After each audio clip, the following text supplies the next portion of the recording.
اولیاء اللہ کی ذمہ داریاں کون سی ہیں؟ اللہ جب اپنے خاص بندوں کو کسی خاص کام کے لیے چنتا ہے تو کس طرح وہ کام لیتا ہے؟ اللہ کے دوست، اللہ کے ولی، اولیاء اللہ جسے ہم کہتے ہیں، وہ جب سے دنیا بنی ہے تب سے لے کے قیامت تک اللہ کے ولی آتے رہیں گے اور اپنی ذمہ داریاں نبھاتے رہیں گے۔ آج ہم یہ کوشش کریں گے کہ میں آپ کو یہ بتاؤں کہ وہ ذمہ داریاں کون سی ہیں۔ ایک مرتبہ پھر آپ سب کو ویلکم کرتا ہوں القرآن مرشدن میں،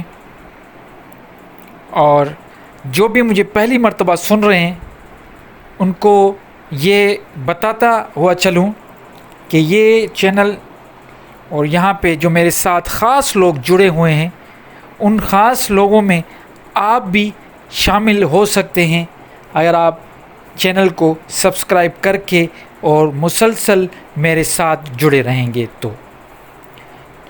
اور پورا ویڈیو دیکھنے کے بعد اپنی رائے سے ضرور آگاہ کیجیے گا۔ تو چلتے ہیں، اپنی بات کو آگے لے کے چلتے ہیں۔ آج کا موضوع جیسے میں نے بتایا اولیاء اللہ کی ذمہ داریوں کے بارے میں ہے۔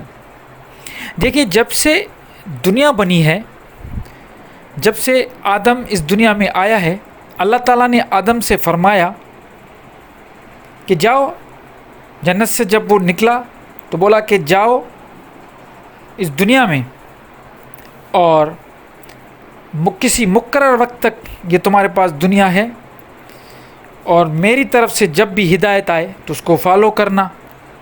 اور بالکل اسی وقت شیطان نے بھی یہی اللہ سے ایک وعدہ لیا، مہلت لی کہ مجھے قیامت تک مہلت دو تاکہ میں انسان کو، آدم کو بھٹکاتا رہوں۔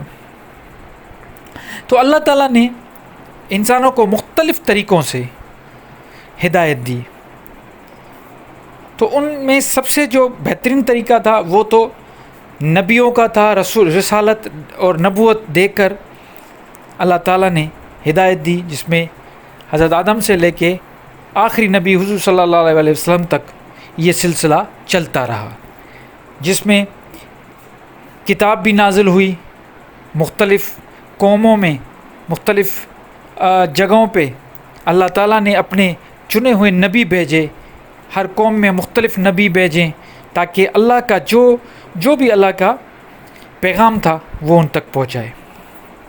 لیکن حضور صلی اللہ علیہ وسلم کے بعد یہ آپ کا ہمارا ایمان ہے کہ اس کے بعد کوئی نبی رسول نہیں آئے گا۔ تو کیا ہدایت کا سلسلہ ختم ہو جائے گا؟ تو کیا لوگ اب چپ کر کے بیٹھ جائیں گے؟ نہیں، ایسا بالکل نہیں ہے۔ جب یہ سلسلہ چل رہا تھا نبوت کا، تب بھی اللہ کے کچھ ایسے بندے موجود تھے جن کو اللہ تعالیٰ اپنا دوست رکھتا ہے، جن کو اللہ تعالیٰ ولی اللہ کہتا ہے، جن کو ہم اولیاء اللہ کہتے ہیں۔ یہ شروع میں بھی موجود تھے، اس ٹائم پہ بھی موجود تھے جب نبوت کا سلسلہ چل رہا تھا، اور آج بھی موجود ہے، اور قیامت تک یہ موجود رہیں گے اور اپنی ذمہ داریاں نبھاتے رہیں گے۔ دیکھیے، قرآن میں بھی اللہ تعالیٰ نے نبیوں، رسولوں کے علاوہ ان لوگوں، یہ جو اللہ کے ولی ہیں، ان کا ذکر کیا ہے۔ ان میں آپ دیکھیں کچھ ایسے لوگ ہیں جن کو اللہ تعالیٰ نے حکمت دی ہے، جن کو اللہ تعالیٰ نے دانائی دی، اور ان کا کام جو تھا وہ یہ وہی تھا کہ وہ لوگوں کو ہدایت دیں، جس میں آپ کو کچھ نام بتا دیتا ہوں۔ جیسے ان کو ایک غیر معمولی طاقتیں بھی دیں، غیر معمولی کرامات بھی، ایسی کرامات بھی دیں کہ لوگ پریشان ہو گئے تھے اسی وقت کے بھی۔ قرآن میں بھی موجود ہے، جیسے ملکہ بلقیس کا جو اتنا بڑا تخت تھا، وہ حضرت سلیمان کے دربار میں جو بندہ لے کے آیا تھا، اس نے حضرت سلیمان سے کہا تھا کہ آپ کی آنکھ چھپکتی ہے، اس سے پہلے میں وہ تخت لے کے آؤں گا۔ تو وہ تخت لے کے آیا۔ تو وہ بندہ کون تھا؟ حضرت خضر کا حضرت موسیٰ علیہ السلام کے ساتھ جو ذکر ہے وہ بھی بندہ حضرت اللہ تعالیٰ کا ولی اللہ تھا. اس کے بعد حضرت لقمان، آج تک یہ کنفرم نہیں ہوا کہ حضرت لقمان نبی تھے یا کچھ یا کوئی اللہ کے ولی تھے، لیکن اللہ نے اس کو حکمت دی تھی اور وہ اپنے بیٹے کو ہدایت کر رہا ہے. تو ایسے کردار موجود ہیں قرآن میں جن کو ہم ولی اللہ کہہ سکتے ہیں. حواریوں کا ذکر ہے. حواری بھی ایک گروپ تھا جو حضرت عیسیٰ علیہ السلام کے ساتھ تھا، اور ایسے بہت سارے قرآن میں بھی موجود ہے، اور حضور صلی اللہ علیہ وسلم کے دور میں بھی موجود تھے. اس کے بعد آج تک بھی یہ اولیاء اللہ موجود ہیں اور قیامت تک رہیں گے. اب ہم بات کریں گے کہ ان کی ذمہ داریاں کیا ہیں. تو ان کی ذمہ داریاں بھی وہی ہیں کہ یہ وہ لوگ ہیں جو اللہ کے دین کو لوگوں کو سمجھائیں گے. دیکھیں، دین تو مکمل ہو گیا، اللہ تعالیٰ نے فرمایا دین مکمل ہو گیا. حضور صلی اللہ علیہ وسلم کے تھرو ہمیں پورا قرآن دے دیا، دین مکمل کر دیا.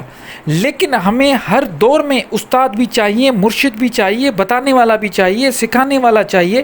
یہ ساری چیزیں ہمیں کون بتاتا ہے؟ تو یہی اللہ کے ولی ہیں جن کو آپ دیکھیں، جو بھی گزرے ہیں اللہ کے ولی، جن کو ہم نے کہا ہے کہ یہ اللہ کے ولی ہے، لوگوں نے ان کو مانا بھی ہے. تو انہوں نے کیا کیا؟ انہوں نے اللہ کا پیغام دیا لوگوں کو. تو ان کی ذمہ داریاں، اللہ کے ولی کی ذمہ داری یہی ہوتی ہے کہ وہ لوگوں کو اللہ کے دین کی، شریعت کی جو بھی باتیں ہیں وہ صحیح طریقے سے بتائیں. اور جنہوں نے ملا ازم جو ہے، جن مولویوں نے نئی شریعتیں بنا کے اپنی مرضی کے مطابق جو ان کی ضرورت تھی ان کے مطابق انہوں نے جو شریعتیں بنائی ہیں، ان کے خلاف یہ جو آواز اٹھائی، یہ ساری آوازیں جو بھی تھی، تاریخ آپ دیکھ لیں، شروع سے لے کے دیکھ لیں آج تک تاریخ لیں گے، یہ اولیاء اللہ ہی تھے اور ہیں جو ان سے مقابلہ کرتے آئے ہیں. آپ کوئی بھی اولیاء اللہ اٹھا لیں، ان کا پہلا کام صرف اور صرف اللہ کی شریعت لوگوں تک پہنچانا، لوگوں کو فیض دینا، لوگوں کو بتانا کہ اصل قرآن کی تعلیمات کیا ہیں. وہ لوگوں کو لڑاتے نہیں، وہ لوگوں کو ملاتے ہیں. تو اولیاء اللہ کی ذمہ داریاں یہی ہیں کہ وہ ہر دور میں لوگوں کے ساتھ اور اچھا سلوک کر کے ان کو ساتھ، مطلب ان میں تفرقہ نہیں کریں گے. جیسے ملوں نے شریعتیں بنا کے تفرقہ کر دیا، فرق کر دیا، مختلف مسلک کے بنا دیا. ان کا کوئی مسلک نہیں ہے، ان کا ایک ہی مسلک ہے کہ لوگوں کو ساتھ کرنا ہے، لوگوں کو اصل جو دین ہے، اصل جو قرآن کی تعلیم ہے اس کی طرف لے کے آنا ہے. امید کرتا ہوں آپ کو بات سمجھ میں آ گئی ہوگی. انشاءاللہ نئے موضوع کے ساتھ پھر حاضر ہوں گا. تب تک کے لیے مجھے اجازت دیجیے. اللہ نگہبان.